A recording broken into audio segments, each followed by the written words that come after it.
I want to talk about a book that was written 2000 years ago by a Roman emperor in a language nobody speaks anymore. And I want to tell you why it is, without any exaggeration, the most useful thing I have ever read in my life.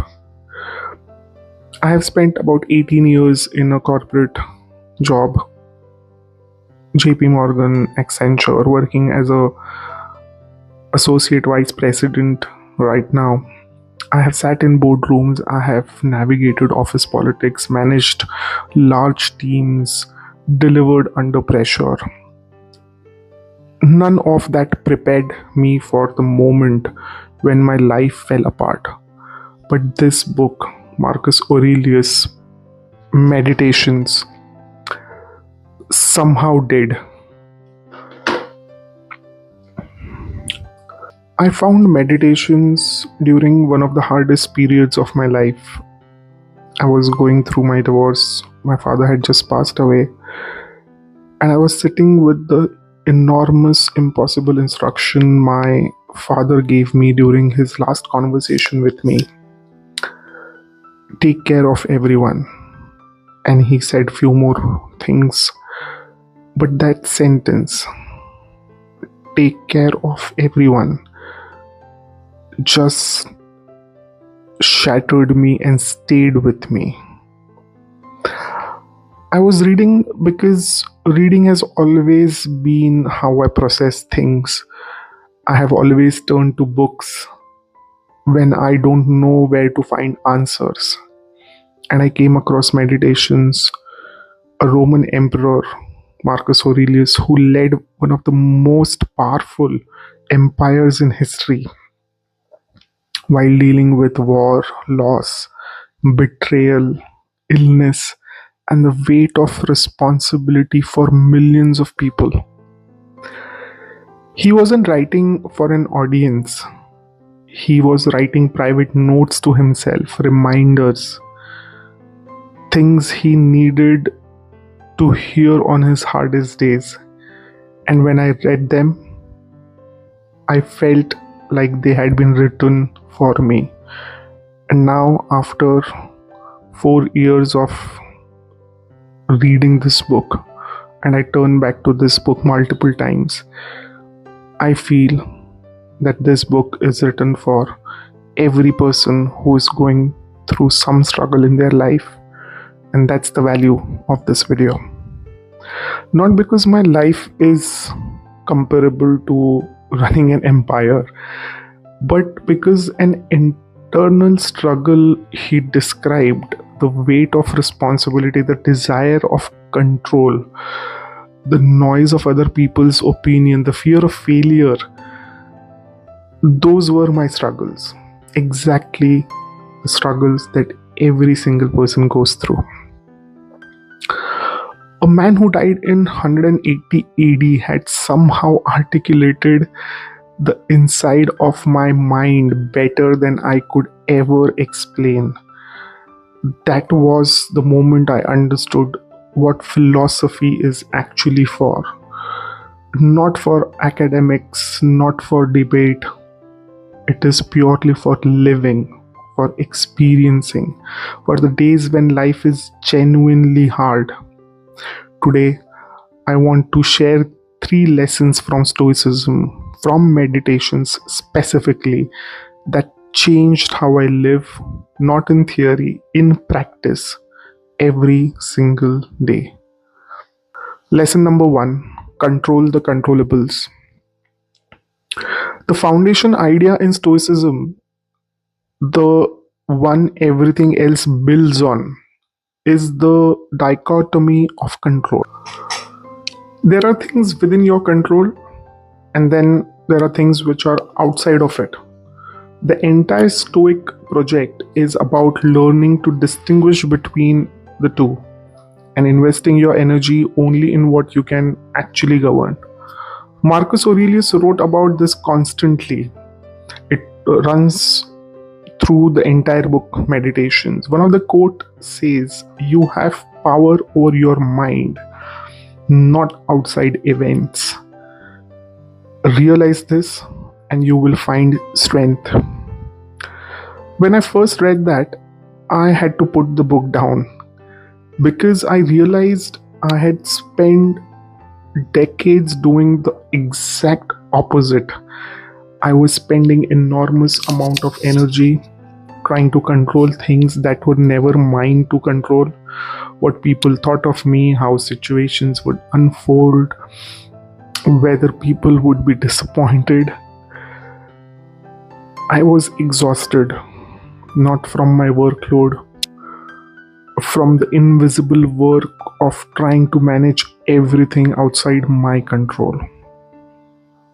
That kind of exhaustion has no name on a calendar, but it is real and it compounds. When I started applying this principle of control the controllables, genuinely applying it, not just thinking it, I created what I can only describe as a massive saving of life energy. Someone has negative opinion of me at work, not within my control. I focus on whether my contribution was genuine and valuable. That I can control. A difficult conversation doesn't go the way I hoped for. I can't control their response. I can control how I showed up and what I said. I focus there. This single shift from managing outcomes to managing your own conduct is one of the most liberating things you can do to yourself. You stop being a victim of circumstances and become the author of your responses to life situations. That is where the real power lives. Lesson number 2. The obstacle is the path. The second lesson is harder to accept, but once you do, it changes how you see every difficulty in your life. Marcus Aurelius wrote something that stopped me cold the first time I read it. The impediment to action advances action. What stands in the way becomes the way. I'll read that once again.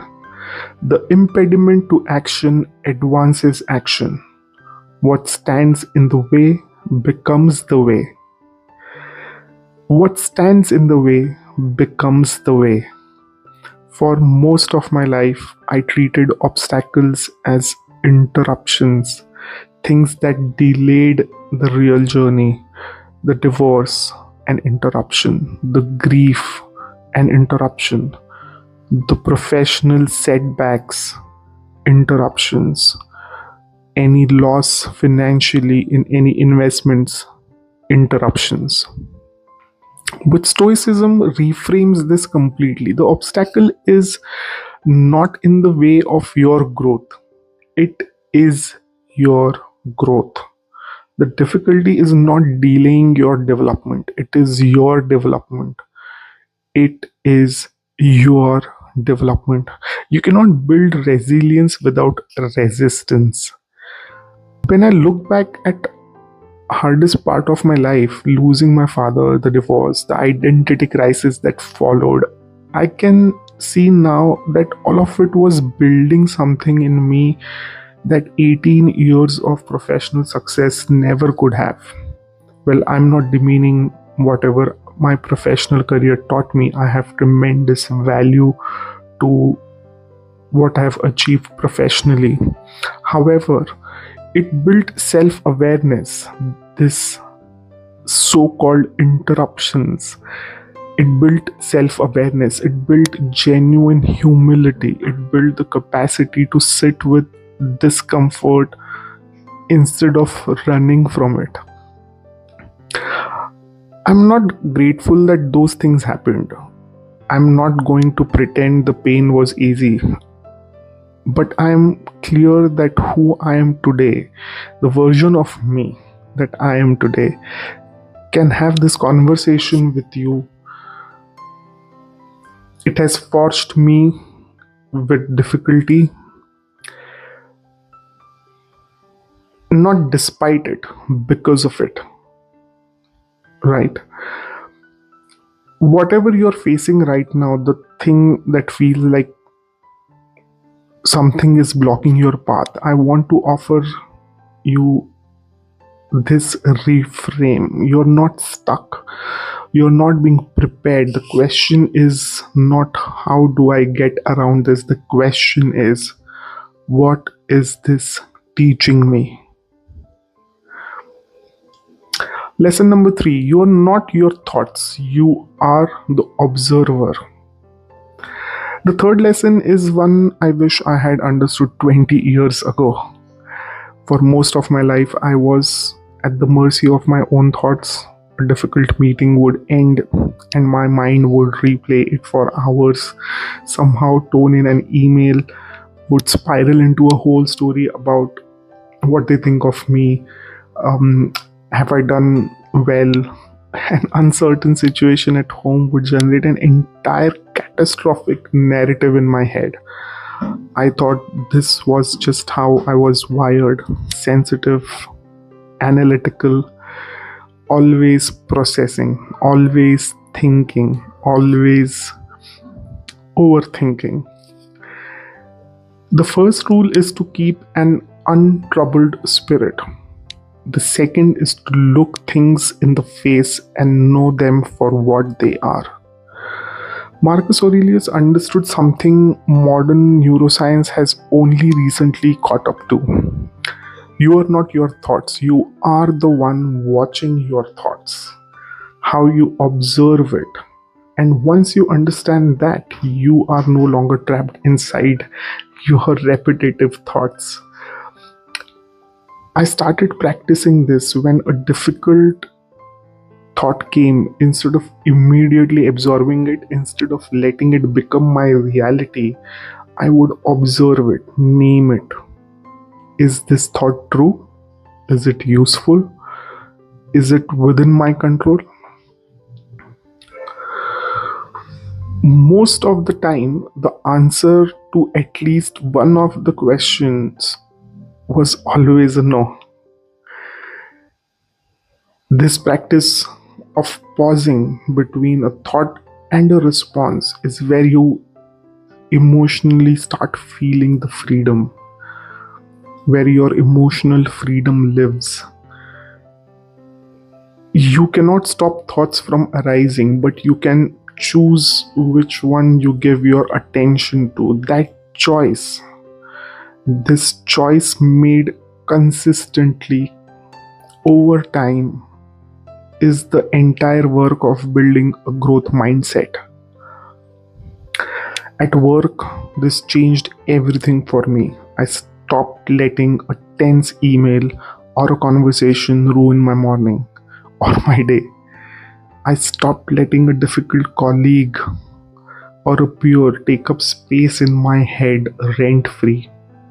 I created a gap, and in that gap, I got to decide how to respond rather than just react. 3 lessons. Control the controllables. The obstacle is the path, and you are the observer of your thoughts, not their prisoner. I want to be clear about something. I'm not a Stoic philosopher. I'm not an academic. I'm a 40-year-old professional who picked up an ancient book during the hardest year of my life and found something that actually worked for me. Stoicism didn't give me a perfect life. It gave me a better relationship with an imperfect one. It gave me a framework for the days when everything feels out of place, out of control. A way of asking what I can actually do here, and then doing that and letting the rest go because it's not in my control. If you have never read Meditations, I want to encourage you to pick it up. You don't need to read it front to back. Open it anywhere. It's pure gold. Read one passage, sit with it, reflect upon it, see if it speaks to something in your life, in the current moment, something from the past that has been troubling you. I'm sure it will solve it for you. It was written by a man carrying an impossible amount of responsibility, who was grieving under pressure, dealing with people who disappointed him and situations he couldn't control, and yet he kept choosing deliberately, daily, how he would show up in that chaos. That is all any one of us can do. Not fix everything, not control everything, but choose deliberately, consciously how we show up every single day. That choice is the practice, and the practice over time is the transformation. Next week, I want to get into something very practical: personal boundaries, what they actually are, why most of us have none, and what it really costs us. Because I think boundaries are one of the most misunderstood concepts in personal development. People think they are about shutting others out. They are not. They are about showing up fully for the right people in the right way, from a place of genuine choice rather than fear. If this video added something for you today, subscribe, share it with someone who might need it, and leave me a comment below. I have one question for you. Is there one area of your life where you know honestly that you have been trying to control something that isn't yours to control? Tell me in the comments. I read every one of your comments. My name is Abhishek. This is Incubate Growth. See you next week.